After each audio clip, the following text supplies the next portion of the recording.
were you raised in a Christian home? Yep. Was it Yep. in this area, Central Valley? In the area, yep, in the Central Valley. My dad, with being a public school teacher and coach, he had jobs at several different, local high schools, and we usually ended up living in whatever community he was teaching in at the time, because we usually kind of dove into community life as a family, especially since we were homeschooled. I spent a lot of time on baseball fields and football fields at practice with my dad, and so that, that coach's life is different in the hours that are kept there. And so, especially in the Central Valley, a lot of the towns here are football towns, and my dad was a football coach. So our weekends were full. And so our family life time together looked different. And that was another motivation, I think, for home education, is that we could be flexible with that. And so my parents are believers, my siblings are believers, everyone's kind of spread out and around. And but yeah. Yep.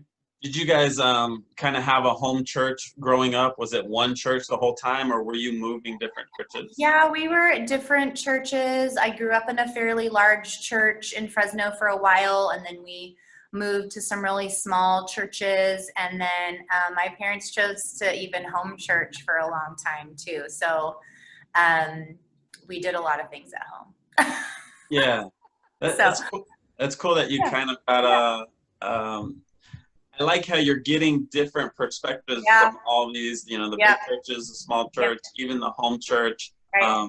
I've been going the last couple of weeks out to the Well Madera with David.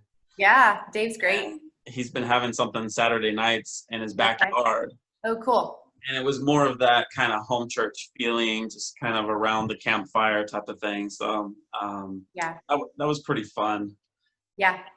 I miss, with community nowadays, right now, it's you forget how fun it is to get around actual people. I know. So it's funny that we're like such a connected community and so disconnected. Social media really gives the illusion of connection, and actually I feel like, we're the most disconnected we've ever been as a society in some ways because of social media, that illusion of connection. But then now add, COVID, and we're really only connecting on Zoom or on Instagram or whatever. And so, it's an interesting time for sure.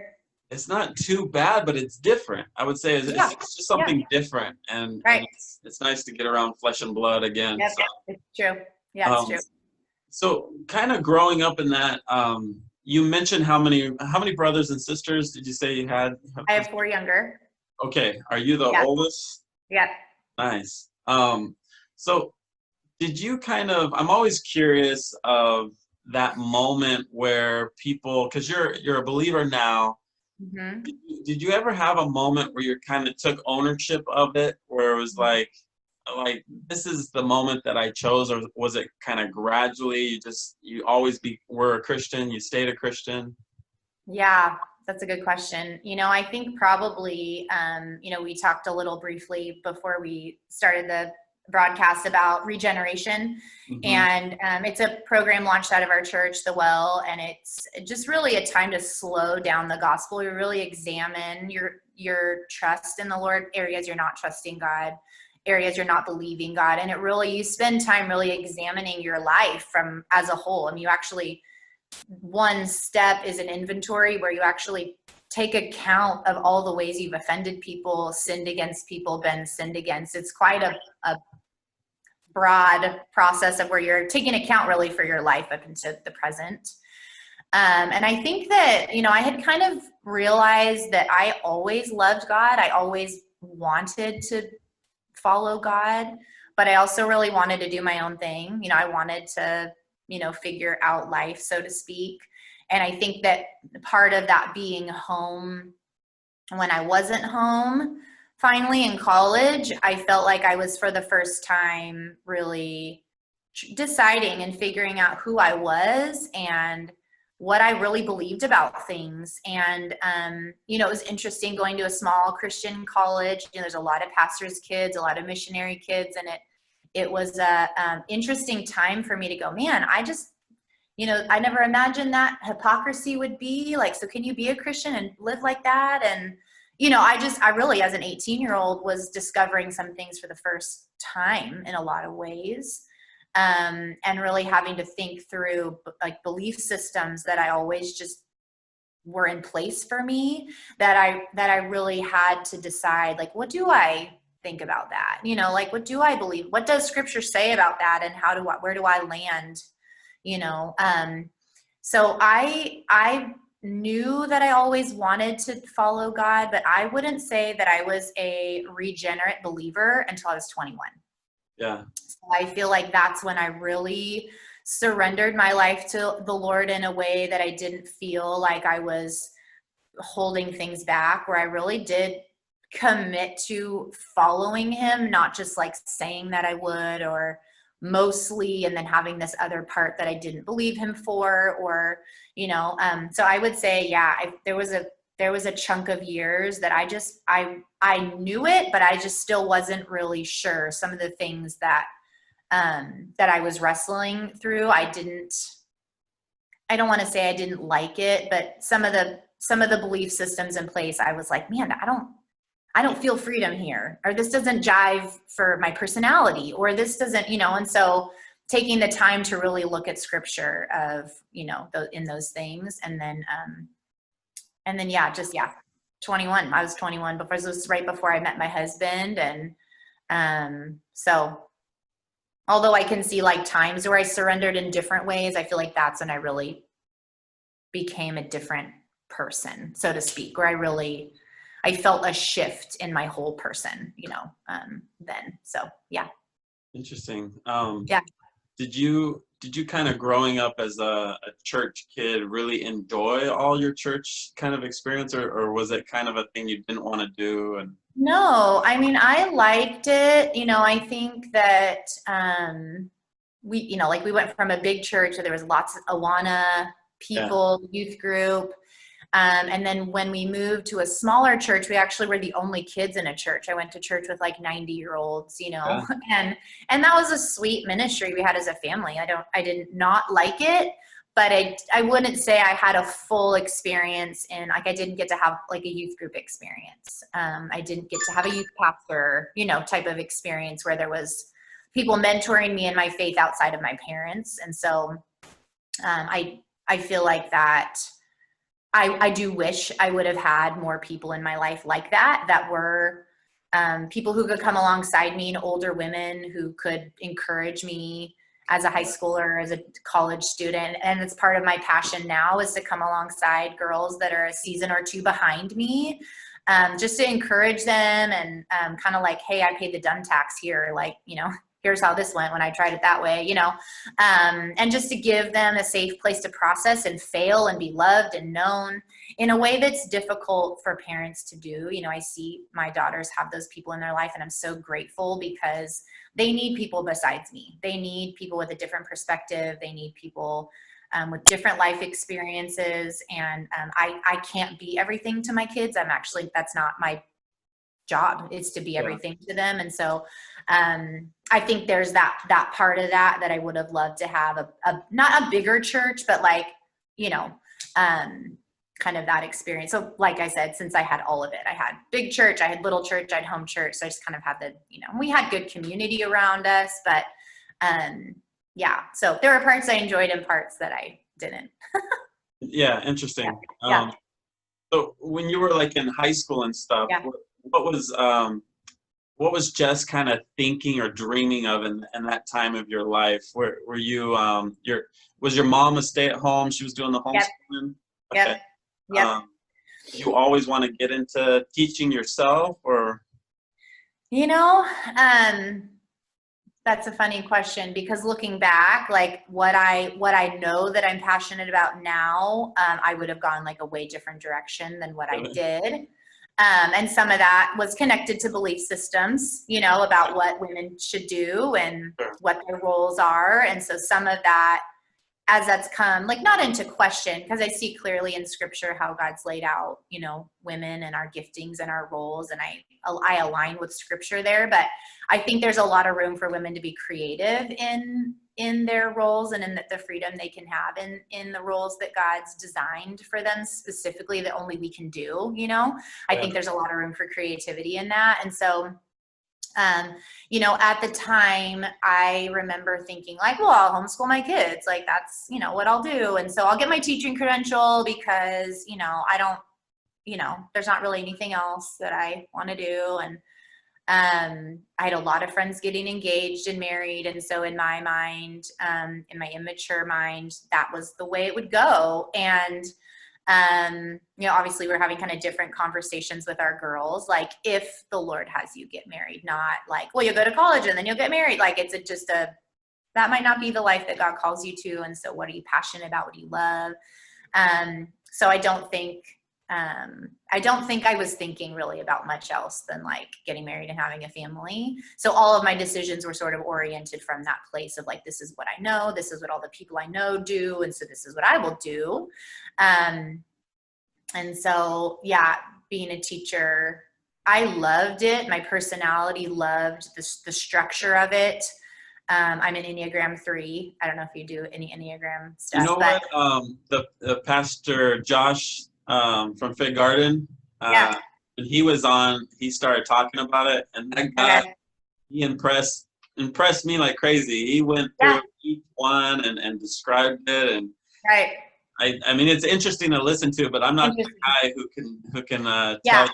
So I don't know what that is. But I know what you're talking about. But explain a little bit. What that means. So those things are tricky for me because I both love to understand people better because it helps me like love them better. Like I just feel like I can love people better when I understand what they're thinking. Also, I don't like putting people in boxes. I don't want to be put in a box. Like I want to grow. I don't want to be who I am today, tomorrow. Like I want to, you know.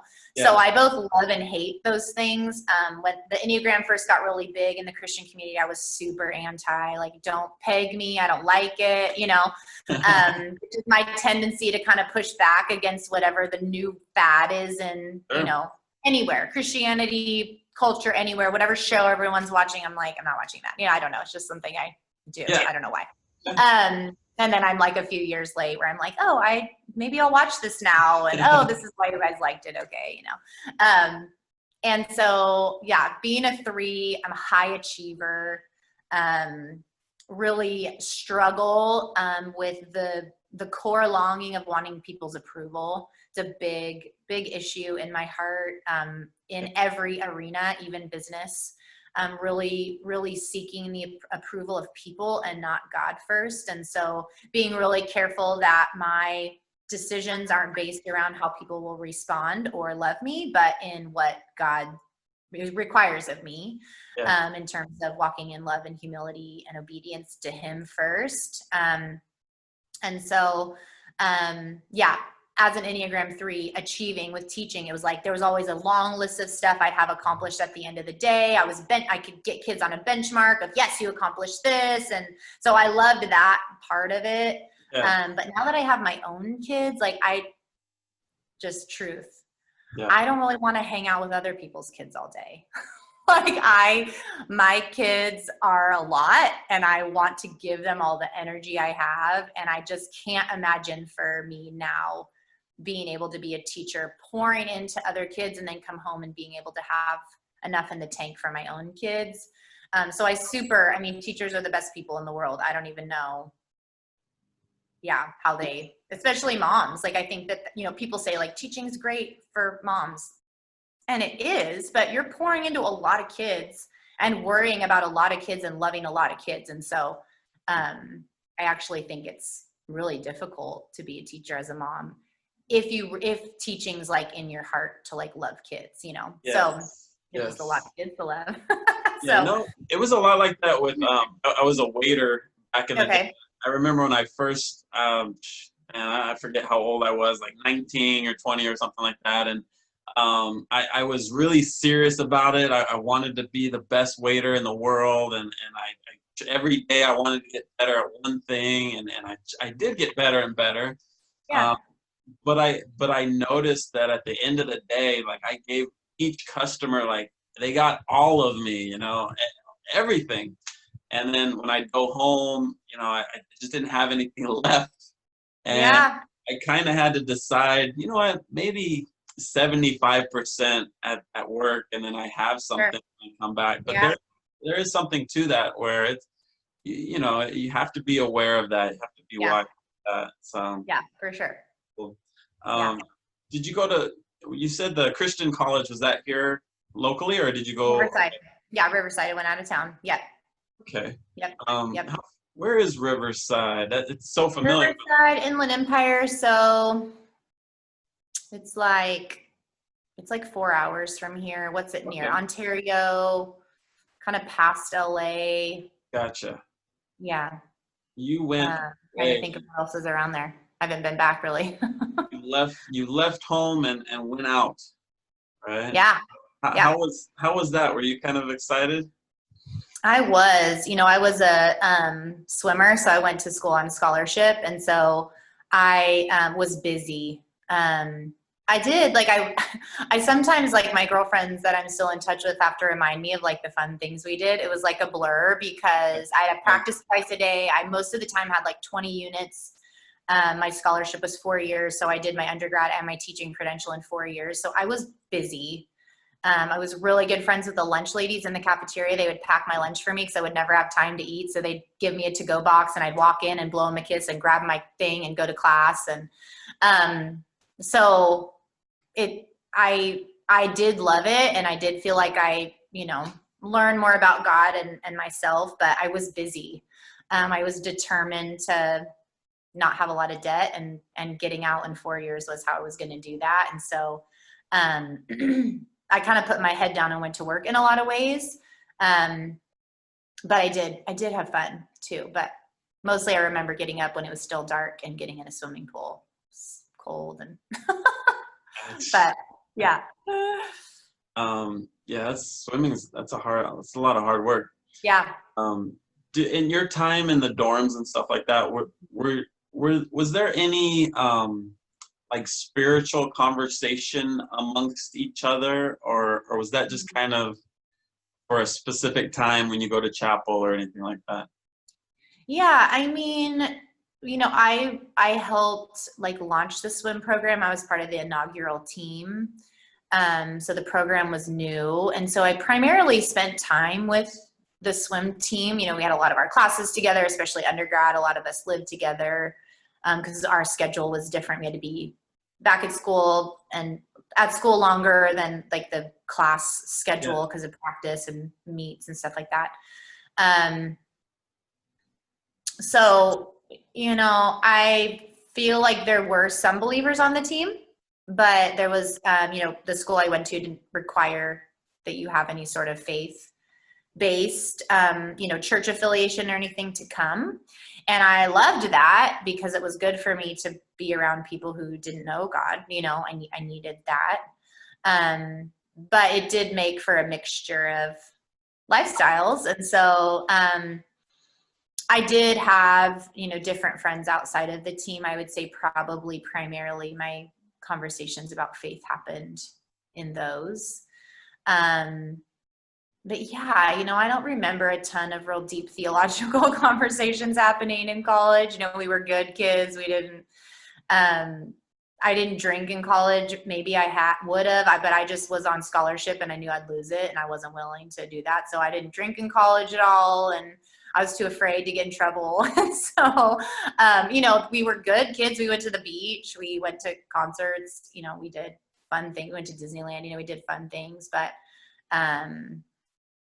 yeah, I mean, no, not a lot of like theological things happening either. I wouldn't say we were bad kids or real spiritual kids. We were just kind of in the middle. Yep. So when you were 21, you said about 21 is kind of where you kind of started thinking or deciding. Was that still at school, or was that right after? Was that at the end of your schooling? Yeah, I probably was still at school. I'm trying to think how that all happened. But yeah, like I was going to come home, I think. And I kind of had hit a point where I was graduating college, wasn't engaged, wasn't getting married, didn't have a job. So all the things I had thought would be weren't happening. And so I think I just kind of came to a different surrender of my own plans and decided to believe God. And believing God doesn't mean all of a sudden all your plans happen or all of a sudden things are clear by any means. But yeah, I think that's kind of what triggered that, like kind of that longing for more in my life, of thinking I could figure it out and thinking that I could, make it happen. And I had made a lot happen. And obviously I know that God did that, but I was a fast